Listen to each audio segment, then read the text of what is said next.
আসসালামু আলাইকুম।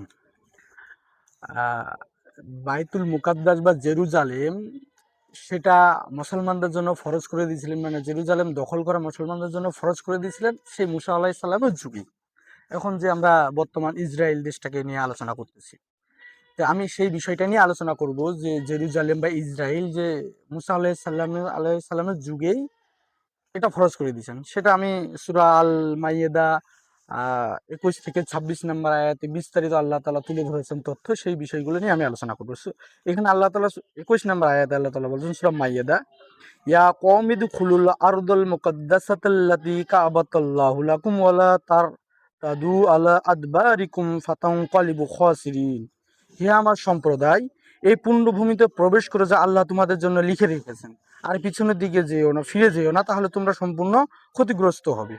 তারপরে পরের আয়াতে আল্লাহ তাআলা বলতেছেন, ক্বালু ইয়া মূসা ইন্নী ফিহা কওমান জাব্বারিনা ওয়া ইন্না লান নাদখুলুহা হাত্তা ইখরুজু মিনহা ফাইন ইখরুজু মিনহা ফাইন্না দাখিলুন। তারা বললে, হে মূসা, সেখানে তো মানে পরাক্রমশালী লোক রয়েছেন, অতএব ওরা যতক্ষণ পর্যন্ত ইসরায়েলগুলো যতক্ষণ পর্যন্ত স্বেচ্ছায় ওখান থেকে বের হয়ে না যায় ততক্ষণ পর্যন্ত আমরা যাব না। তবে হ্যাঁ, ওরা যদি স্বেচ্ছায় সেখান থেকে বের হয়ে যায় তখন আমরা অবশ্যই সেখানে যাব। তারপরে আয়াতে আল্লাহ তাআলা বলছেন, মানে ইসরায়েল দিক যখন ওরা যুদ্ধে যাওয়ার জন্য সাহস পাইল না, জেরুজালেম দখল করার জন্য সাহস পাইল না, তখন 23 নম্বর আয়াতে আল্লাহ তাআলা তাদেরকে প্রতিশ্রুতি দিলেন যে তোমরা যদি যুদ্ধে যাও, আমি তোমাদেরকে বিজয় দান করব। বুঝছেন? তারপরে আল্লাহ তাআলা 24 নম্বর আয়াতে আল্লাহ তাআলা বলছেন, ক্বালু ইয়া মূসা ইন্নী লান নাদখুলুহা আবাদাম মা দামু ফিহা ফাযহাব আনতা ওয়া রাব্বুকা ফাকাতিলা ইন্না হাউনা কাঈদুন। তারা বলল, হে মূসা, নিশ্চয়ই নিশ্চয়ই আমরা কখনো সেখানে পা রাখবো না, বরং আপনি এবং আপনার আল্লাহ গিয়ে ওখানে যুদ্ধ করুন, যখন আপনারা জয়ী হবেন তখন আমাদেরকে বলবেন। এটা মুসা আল্লাহ সাল্লামের জন্য খুব অপমানজনক কথা ছিলেন। তার কম, তার জাতি তাকে এরকম তিরস্কার ভাবে কথা বললো। তারপর আল্লাহ তাআলা 25 নম্বর আয়াতে আল্লাহ তাআলা বলতেছেন, ক্বালা রব্বি ইন্নী লা আমলিকু ইল্লা নাফসি ওয়া আখি ফাফরুক বাইনানা ওয়া বাইনাল কওমিল ফাসিকিন। মূসা বললে, হে আমার রব, আপনি আমার আমার হে বলল, আমি শুধু আমার নিজের এবং নিজের ভাইয়ের উপর রাখি, অতএব আমি দায়িত্ব রাখি, আপনি আমার অবাধ্য সম্প্রদায়ের উপর একটা মীমাংসা করে দিন। আপনি যেটাই মীমাংসা দিবেন আমি সেটাই মানে নেব। তারপরে আয়াতে আল্লাহ তাআলা বলতেছেন, ক্বালা ফা ইন্নাহা মুহাররামাতুন আলাইহিম আরবাঈনা সানাতান ইয়াতিখুনা ফিল আরযি ফালা তা'সা আলাল কওমিল ফাসিকিন। তখন আল্লাহ তাআলা বললেন, ফায়সালা হলো এই যে তোমার সম্প্রদায় 40 বছর এই জমিনে উদ্ভ্রান্ত পাগলের মতন ঘুরে বেড়াবে, তুমি তাদের জন্য একটুকু মন খারাপ করো না।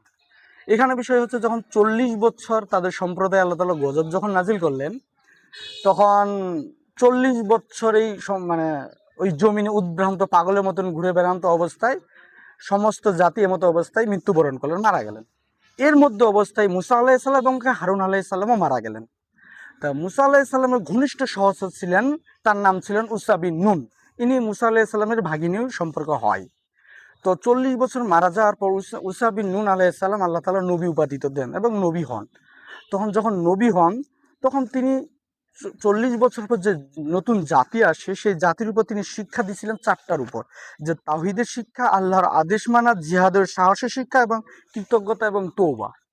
এই জিনিসগুলোর উপর সেই তার জাতির উপর শিক্ষা দিয়ে তিনি জেরুজালেমের যুদ্ধের জন্য প্রস্তুত হন। এবং জেরুজালেম যুদ্ধ প্রস্তুত হওয়ার জন্য এক পর্যায়ে তিনি যুদ্ধে যান, এবং সেই দিনটা ছিল শুক্রবার, জুম্মা আসরের নামাজ থেকে মাগরিবের নামাজের সময়। আমরা এখন যেই সময়টাতে দাঁড়িয়ে আছি, আমি বিশেষ করে এই সময়টাতে এখন দাঁড়িয়ে আছি। সেই যুদ্ধ চলাকালীন যুদ্ধ চলতেছিল, ফাইনালি যখন যুদ্ধ চলতেছিল, যুদ্ধ বিজয় আসবে আসবে এমতো অবস্থায় মাগরিবে আজান দিয়ে দিচ্ছে, সূর্য ডুবে যাবে।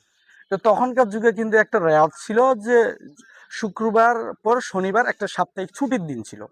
তো এখন উসা বিন নুন নবী যখন ভাবতেছেন যে কিছুক্ষণের মধ্যে তো সূর্য ডুবে যাবে, আমরা তো যুদ্ধ চূড়ান্ত পর্যায়ে চলে আসছি, তখন ইনিতে এমতো অবস্থায় উসা বিন নুন আল্লাহ তাআলার কাছে ফরিয়াদ করলাম, তুমি সূর্যটা কিছুক্ষণের জন্য আমাদের জন্য স্থির করে রাখো। তখন উসা বিন নুন সূর্যকে বললেন, হে সূর্য, তুমিও তুমিও আল্লাহর হুকুম আদেশ পালন করো, আমিও আল্লাহর আদেশ পালন করি, অতএব তুমি আল্লাহর আদেশে কিছুক্ষণ স্থির হয়ে দাঁড়াও। তখন সূর্য স্থির হয়ে দাঁড়ান এবং যুদ্ধে চূড়ান্ত বিজয় লাভ করেন আমাদের মুসলিম উসাব বিন নুন নেতৃত্বে সম্প্রদায়, আল্লাহর দয়ায়, আল্লাহর হুকুমে। তো ওখানকার আমরা জানি যে গনিমতের মাল কিন্তু ইসলামে একটা, সবাই জানে যে একটা হালাল বিষয়, কিন্তু এখানে গনিমতের মাল ওরা এত পাপাচার বা ইসরায়েলি সম্প্রদায় এত খারাপ ছিলেন যে তাদের গনিমতের মাল এখানে হারাম করে দিয়েছিলেন ইসলামের জন্য। তখন উসা বিন নুন বললেন যুদ্ধে যারা ছিলেন যে যত সমস্ত গনিমতের মাল আছে সবগুলো গনিমতের মাল এক জায়গায় কর এবং সেগুলো আগুন দিয়ে পুড়িয়ে দাও।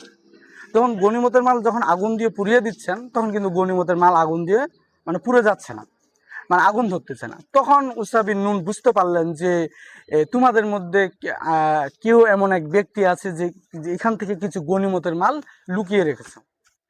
তখন উসা বিন নুন তার সম্প্রদায় বা যারা যুদ্ধে গেছিলেন তাদের উপর অভিযান চালিয়ে তখন উনি দেখলেন যে একজন ব্যক্তি একজন স্বর্ণের মুকুট, একটা বাছুরের মাথা বা গরুর মাথা উনি ওইটা উদ্ধার করলেন। ওটা যখন ওই যে বাকি যেগুলো গনিমতের মাল পুরানোর জন্য একত্র করেছিলেন, যখন ওই জায়গায় রাখলেন তখন আগুন দিলেন, তখন সমস্ত আগুনে পুড়ে গেল। এই যে উসা বিন নুন যে আমি বললাম, উসা বিন নুনের কাহিনীটা যে উনি যুদ্ধে গেলেন, এই বিষয়টা সম্পর্কে যে আপনারা আরো কিছু জানতে চান, এটা সহিহ বুখারী 3124 নম্বর হাদিসে এটা বর্ণনা করা আছে।